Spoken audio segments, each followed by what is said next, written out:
بسم الله الرحمن الرحيم.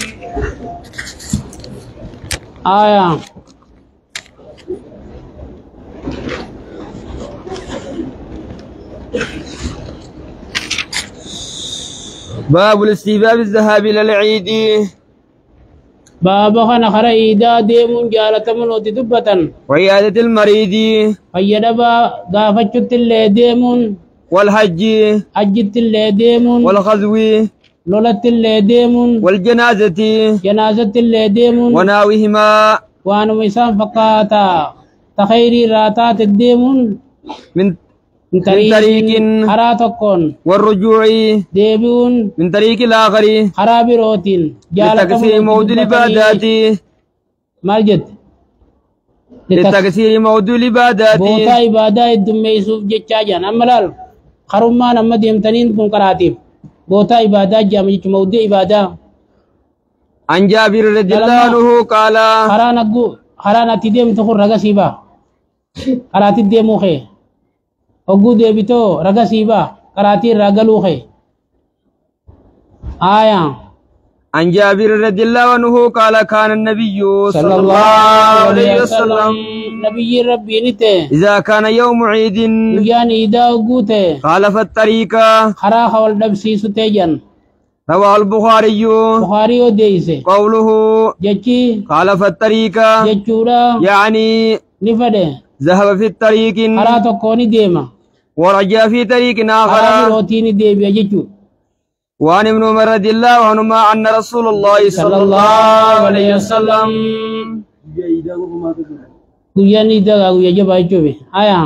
كان يخرج من طريق الشجرة على شجرة جنين مدينة رابجا ويدخل من طريق المعرس وري الكيا وقبتوني دلجنا جوجلو. وإذا دخل مكة مكة سينو دخل من سنية العليا الرقبات سينا ويخرج من سنية السفلى. الرجلات الرابجا متفق عليه. باب استحباب التقديم اليمين درسون بابا خنا جالة من في كل ما هو من باب التكريم. كل وان بابا خبجار راتي خيست كالوضوء وذلك كالوضوء واني بابا تكريما راتي كوضوء فادايا والغسل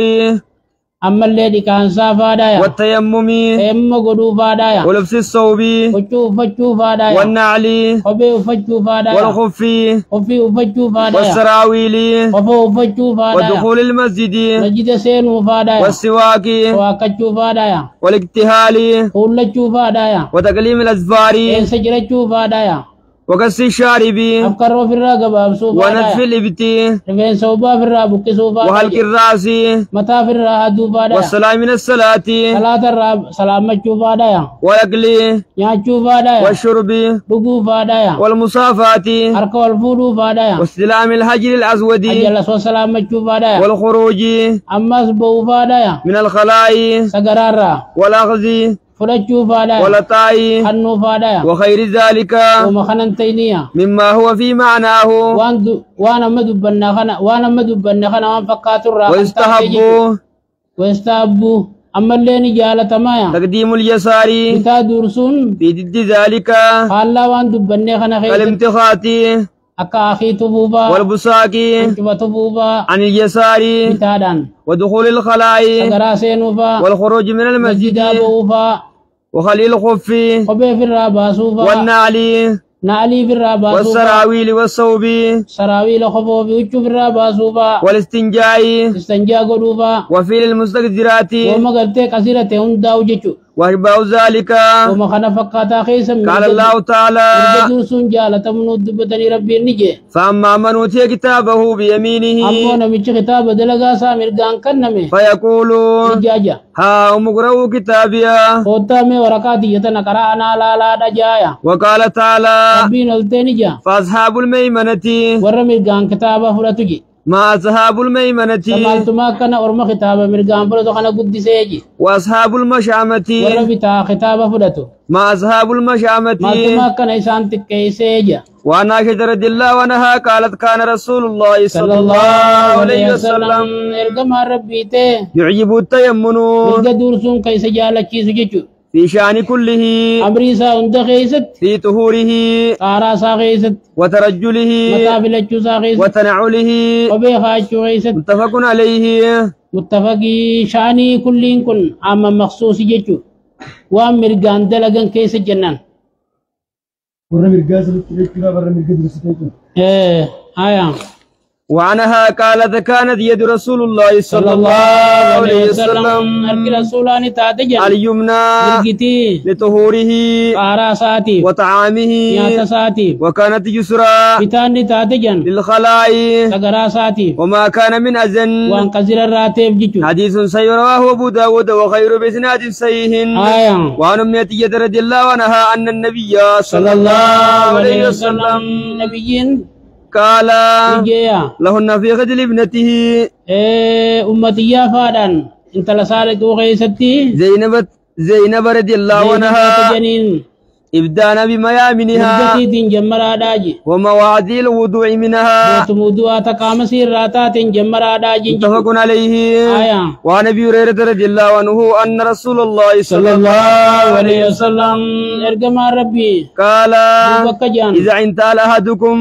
تقوم كيسن قبي وقوهاتو فليبدأ باليمنى رجانا جمروا يجن وإذا نزع وقو في الرابا سمو فليبدأ بالشمال رجانا جمروا يجن لتكن اليمنى مرقي آتاتو أولهما تنعل أدر خاتم تججو وآخر ما تنزع تقود الرابا فم تججو متفق عليه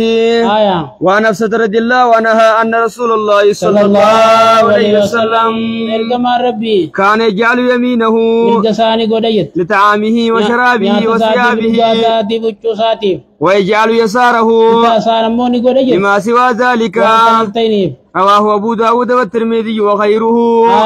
وعن أبي هريرة رضي الله عنه أن رسول الله صلى الله عليه وسلم قال إذا لبستم وإذا توضأتم فابدأوا بأيامكم فابدأوا بما يعني مرقى خيسن جمرا راجن ججو حديث صحيح رواه أبو داود وخير بإسناد صحيح وعن أنس رضي الله عنه أن رسول الله صلى الله عليه وسلم أتى من نبي من دفجن فأتى الجمرة ولذن دفه فرماها بتجن ثم أتى منزله بمنن ونهر نكاله ثم قال نجي للحلاق خذ أبلي فودي وأشار إلى جانب الأيمن فودي هنا نرادي وأشارني أخي بجن إلى جانب الأيمن ثم الأيسر ثم جعل يؤتي الناس في سنة ما خلص سنجن فين ستبركاب كننيف آية متفق عليه وفي رواياتك خيست لما رمى الجمرة لك باقوم دربته ونهر نسكه قلت حديثا قليه وحلق متى أدجو فده نحو الحلاق نميش متى هادو درق بيجن شكه ليمنا مقاسات مرقا فحلقه الرادي ثم دعا أبو طلحة أبو طلحة يا مجن فأعطاه رفيسون اتخنه فأعطاه إياه رفيسون اتخنه ثم نحول الشك الأيسر إيقسي نميش درق بيجن مقا بتأمس فقال دوبني جين الهك هادي جنجيشو فحلقه نيادي فأعطاه أبا طلحة كنه فقال جين اقسموا بين الناس نمجدوهري جنجيشو كتابة بالطعام كتاب خنا دب نياتان نوت دبتنيا باب التسمية في أوله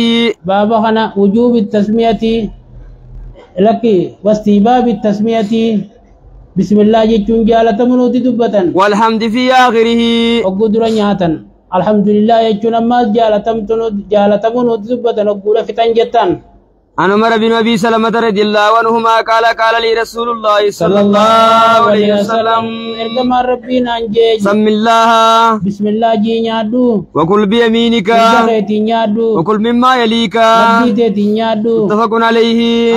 وعن عائشة رضي الله عنها قال رسول الله صلى الله عليه وسلم ارجما ربي جان إذا أكل أحدكم فليذكر اسم الله تعالى بسم الله جوجا فإن نسي يورام فتمو أن يذكر اسم الله تعالى في أوله فليقل بسم الله أول وآخره رواه أبو داود والترمذي وقال حديث حسن صحيح وعن جابر رضي الله عنه قال سمعت رسول الله صلى الله عليه وسلم يقول إذا دخل الرجل بيته فذكر الله عند دخوله وعند طعامه قال الشيطان له لأصحابه لا مبيت لكم ولا عشاء وإذا دخل فلم يذكر الله تعالى عند دخوله قال الشيطان أدركتم المبيت وإذا لم يذكر الله تعالى عند طعامه قال أدركتم المبيت والعشاء رواه مسلم وعن حذيفة رضي الله عنه قال كنا إذا حضرنا مع رسول الله صلى الله عليه وسلم طعاما لم ندع أيدينا حتى يبدأ رسول الله صلى الله عليه وسلم فيدع يده وإنا هدرنا معه مرة طعاما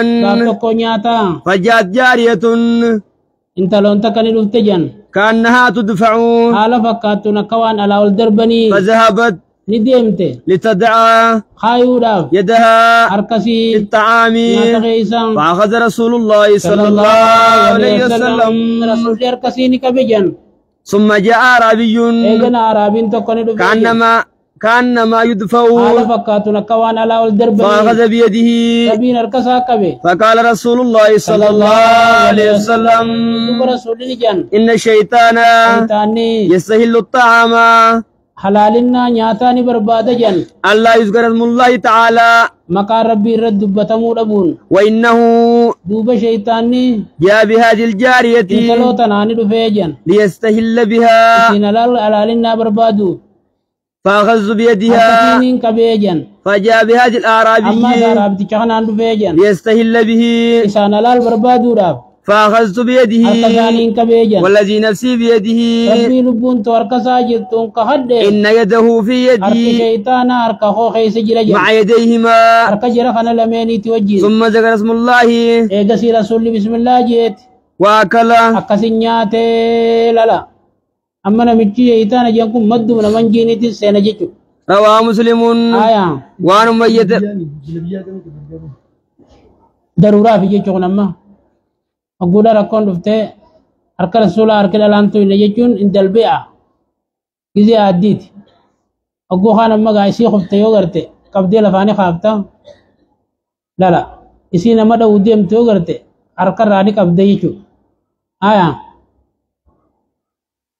جريسة وجنيان نقاقسي بسم الله كبه نيان وعن أمية بن مغي صحابي رضي الله عنه قال كان رسول الله صلى الله عليه وسلم جالسا ورجل يأكل فلم يسم الله حتى لم يبقى من طعامه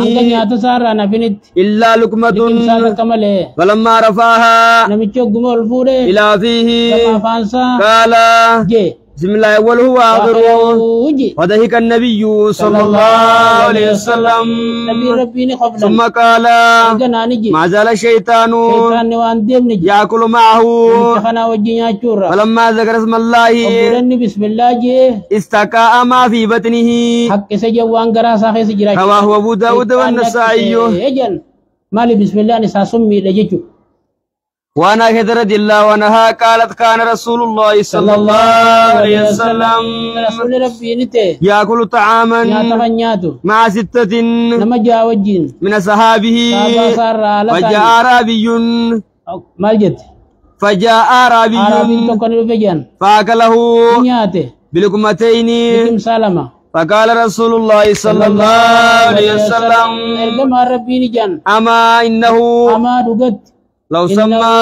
نمجيكم أدو بسم الله جي لكفاكم يعني خسني سنيب جا رواه يعني خسني كتف نمجيكنا بسم الله جين جاني لكم لا أما نمي بسم الله جي وانا مخيس جرات يعني نمانقو وجيكو آية رواه الترمذي وقال حديث حسن صحيح أكاسي جيجوا وانو إذا يرمان تو يعني نمجير كرو في قانيان بسم الله جين يعني مرو بكتر خطأ بسم الله لا مجيجو ونبي محمد رضي الله عنه بسم الله مغيجة المتقى جيجو ما ورني شرطمو آية ونبي محمد رضي الله عنه أن النبي صلى الله عليه وسلم كان إذا رفع مائدته قال الحمد لله كثيرا الحمد لله فارون تربي تجا حمدا كثيرا فارو ردو تاته طيبا داري تاته مباركا فيه فايدان سيخي سبدا ما خنته غير مكفي حالا نياتا تكتشخنا كانجي امنتانينجا ولا مودع خطدام من نوالن تينينجا ولا مستغنى عنه خرادروم نوالن تينينجا ربنا لك الحمد يا ربي خين فارون سيفي رواه البخاري بخاري وديس حديث غنا وعن معاذ بن انس رضي الله عنه قال قال رسول الله صلى الله عليه وسلم رامان الرحيم سيبا بسم الله ماجا يوغو تي سمان كبو اچر رب الله بكم عفوا دي تكوبه وعن معاذ بن انس رضي الله عنه قال قال رسول الله صلى الله عليه وسلم من اكل طعاما نياته فقال الحمد لله الذي أطعمني هذا ورزقني من غير حول مني ولا قوة غفر له ما تقدم من ذنبه رواه أبو داود والترمذي وقال حديث حسن